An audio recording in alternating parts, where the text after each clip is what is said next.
that, guys, but it's important to understand that you support the person and you be with them, because it is not just the situation or the addiction that's the problem. Is you could add a little dynamic to it that can cause more confusion. So, and we can't forget, I'm sorry, I have to tell you this prayer. God is the only person that has a control over anything. So you pray and give God, put them in there. Prayer, guidance, and with all that, you know, it's just being able to understand again. Support. And time. Support them and give them time. And once you pray for them and leave them to God to work it out after you've done all that you can to support them. Don't just cut them off because they're going through.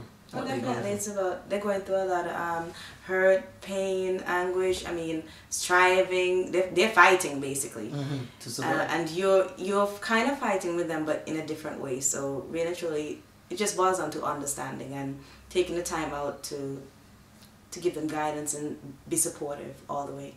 Well, thank you again. You just tuned into another Dr. G show. And nurseries. And listen, don't forget to click the like button. Subscribe. Subscribe now. Subscribe right now. Stop watching me and subscribe. We need the subscriptions, don't we? Yeah. Please subscribe. Bye. Please subscribe. Yes.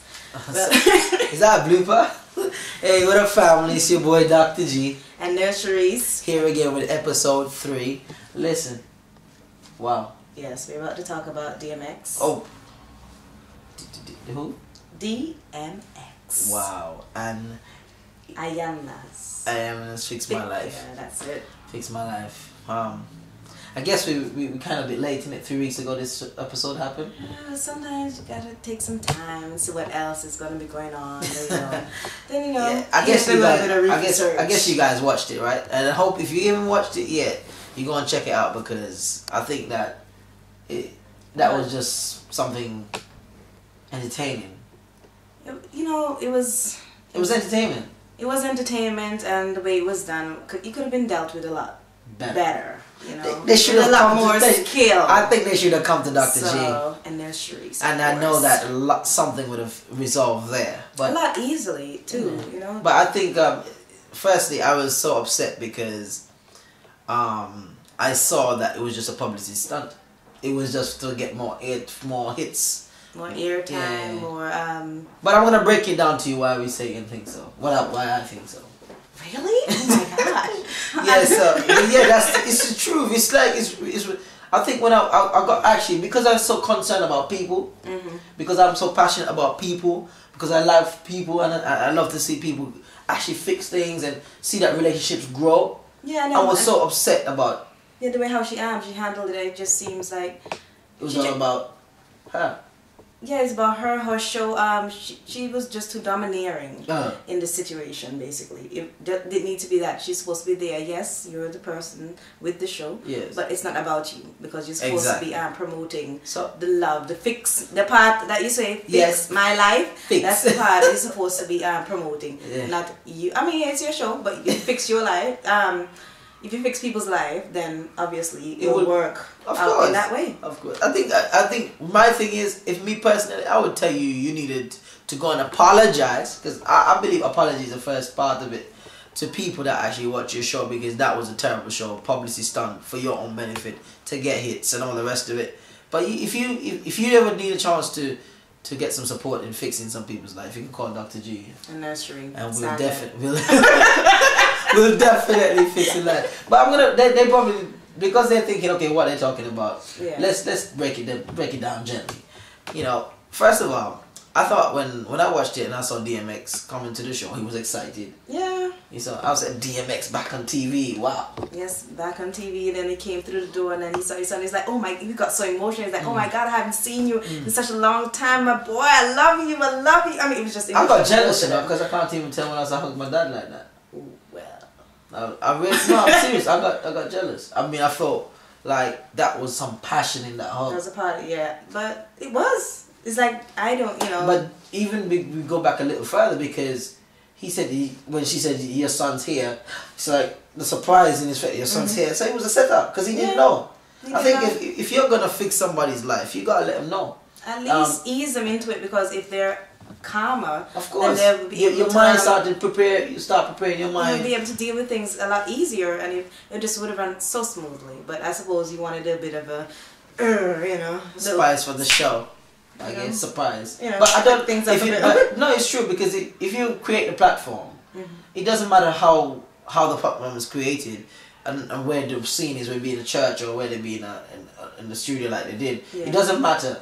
But what is important is like, okay, look, you're gonna meet your son today, and tell the son you're gonna meet your dad. But the son knew he's gonna meet his dad. Yeah. But DMX didn't even know anything. So he just thought to himself, he's like, he was shocked. There was a lot of emotions there. Yeah, because obviously, he thought the show was actually supposed to be about him, basically. And then you going into a show, I'm probably thinking, okay, well, if the show is going to be about me, well, we could discuss this, that, and the other. And then you bring my son into it, which we already have things that we need to sort out.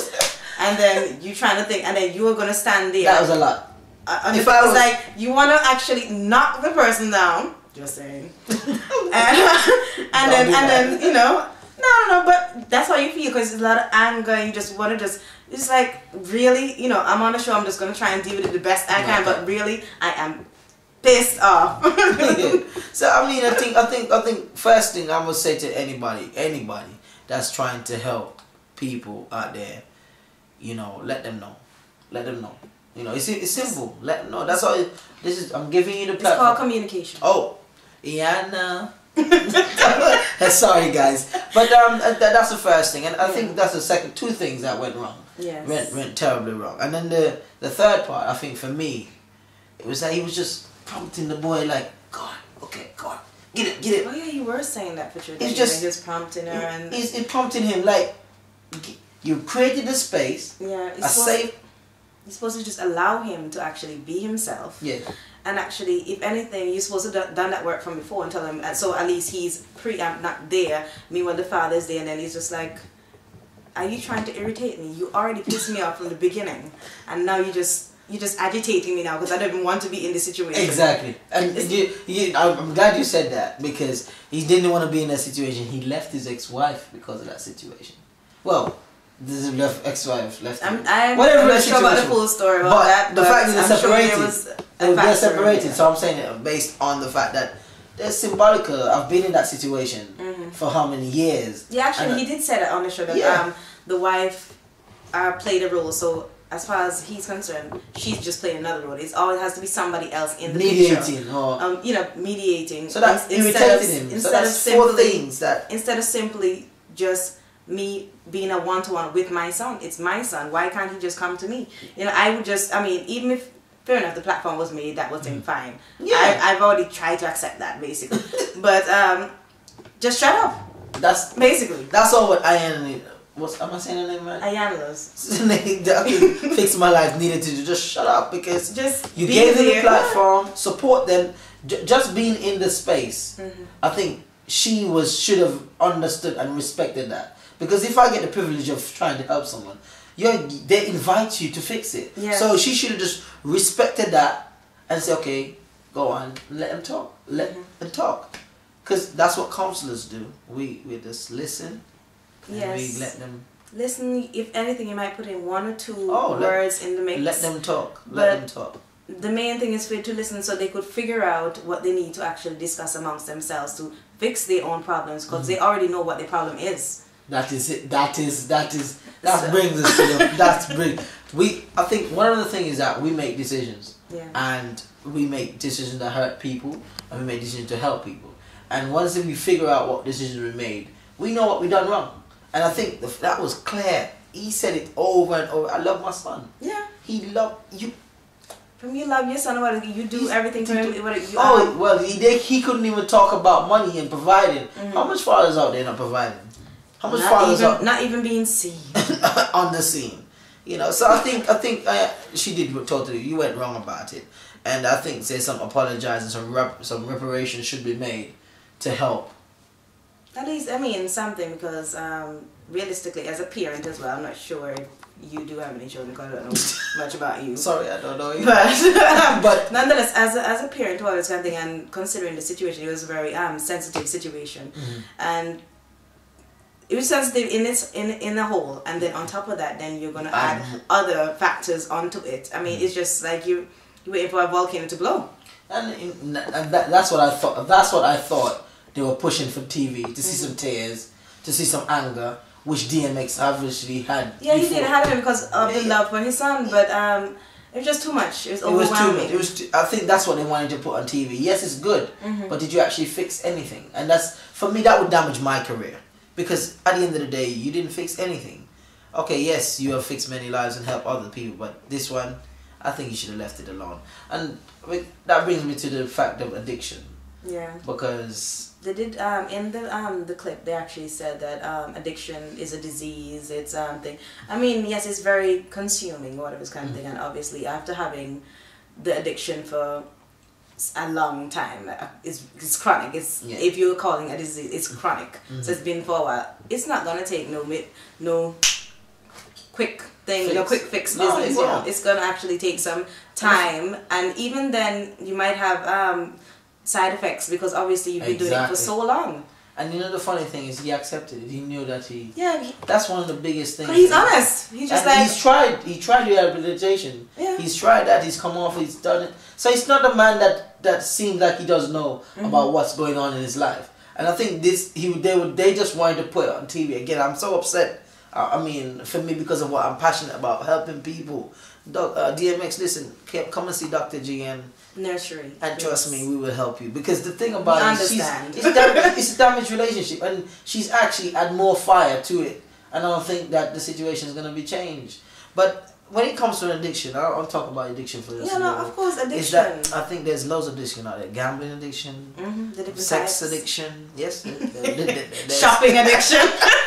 She quickly changed that one. There's loads of different addictions. I had to change it, you know, but the thing is this. It doesn't matter what the addiction is. It's important to understand that once you know the addiction, that you're going to be there to support them. Yeah, be willing to, the first step is really sure you know the addiction, as you said.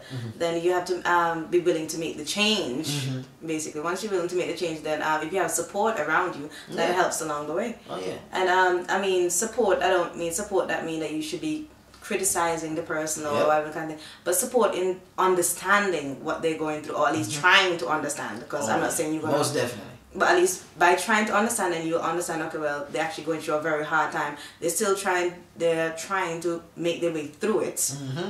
And because they're trying to make their way through it, they're going to need your support. They might collapse, they might come back up. They're just going to need you around for any side. They might lash out on you or whatever kind of thing. You might think they're crazy, and they might think a lot of things, basically. But just understanding.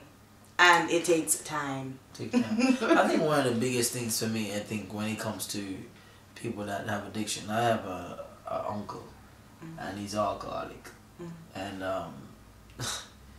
you know, he knows that he's an alcoholic, and every time I go down or when I went to see him, it's like he wants me to buy him drinks or whatever it is, and I know that the thing is I can't help him to change, so I will go out with him and I won't put it in his way. You know, in the time that we're together. Yeah. But obviously, I understand that he wants to come out of it. You gotta show him ways. Yeah, definitely, and show him that it's actually alright. We could actually just stay here, chill, and do something else. And also make available places, because some people don't know where to go, like rehabilitation centers or whatever. Just show them, find out, research, and make it available to them. And also, show them where it is and what to do. And also people, especially as you're saying for drinking, is that he might have actually thought that, okay, you know what, drinking is all I know, this is what I'm used to, this is what I'm comfortable with. So, you know, I guess we could just go drinking. But that doesn't necessarily mean that that's what you should do. Yeah. So you making the choice not to say, okay, well, you know what, as you did, we could do something else. So you went something else, and he's like, oh, okay, cool, we could chill, we could do this, okay. I like this. I might go chill out with, Gershom some other time, try something some other time. Do other things. Yeah. Do other things. I think one of the key things that I say to anybody is that once having someone to in addictions and stuff, I would say to people